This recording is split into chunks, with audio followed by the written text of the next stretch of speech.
Welcome to Daily 5 for Thursday, February 8th, 2024.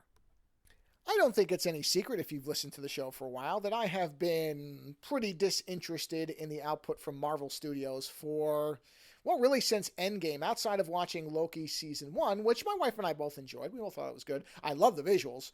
The narrative was fine too, although I think I've said I've never been the biggest fan of Kang, and I don't know where Kang's going, if he's going anywhere, but I've never really been that invested in that character. So Loki Season 1 was more of watching it for the Loki characters, the Tom Hiddleston, and I don't remember the actress's name who played the female variant of Loki. They were very good, and it looked beautiful. So we had a good time with Loki, but it also felt like something where you went, I don't know, we might have to, this might not go anywhere where we're interested in going, but a fun time. Outside of that, though, honestly, burned out. Don't care. Wife's the same way. We just really haven't had any interest in it. But I did see that Marvel had said that they were going to start doing spotlight series. I think I talked about this on either a 5 or maybe in the show, where you wouldn't have to have a backlog of knowledge about the Marvel Cinematic Universe to be able to enjoy the shows. And I thought that was, number one, a great idea.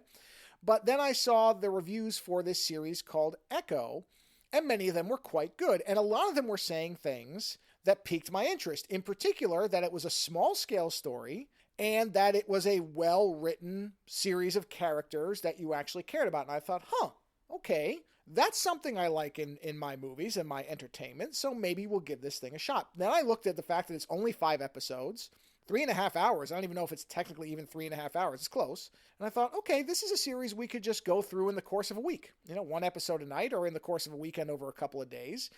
And my wife seemed interested. She'd never heard of it, which I wasn't really surprised about. I thought, okay, let's watch it. And just to say off the top, I don't know that you necessarily shouldn't read at least what happened in Hawkeye, or the beginning of this series might be a little confusing. My wife was a bit lost. I guessed at things correctly, but it doesn't really matter. Once you get past the opening, which throws a lot at you very, very quickly, and basically kind of a Hawkeye summary form, but missing, I think, a few key details. Outside of that, it really doesn't matter. Once they get past that point, you're not really going to care that you didn't see Hawkeye, but you might be a little bit lost in the initial part of the first episode. After that, it really takes off on its own, and it becomes a, frankly, excellent little series. And this actually has me the most interested in Marvel than I've been in quite a while, having watched something where I watched it and went, okay, good. They can still tell these types of stories. We don't need everything to be a threat to the multiverse or the entire galaxy or all of existence.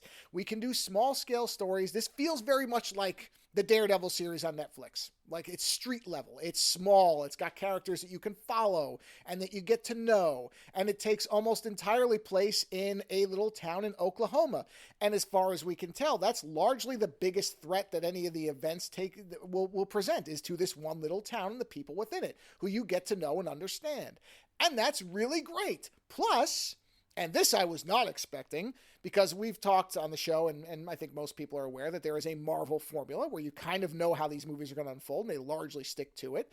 And so when we got to the end of the series, my wife and I both kind of had an idea of what was going to happen, and that's not what happened. The series took a very different direction for its resolution, and it's frankly a really great one. So all in all, we were both really impressed with this series. My wife, I think, even more so than I, because she didn't even know it existed. And me, because I was burned out on this stuff, and I just didn't know that Marvel had these stories left in them. And this is a really good example of something where I wish Marvel, maybe they will. Maybe this is the beginning of them doing more stuff like this. They seem to be kind of reversing course on where they were taking the Daredevil character. They seem to be leaning back towards the Netflix stuff, which was, I think, really well received and well liked. So that might be an indication. And the reviews of this have been very good. I don't know what its numbers are as far as streaming or anything like that, but it's been reviewed fairly well as far as I've seen.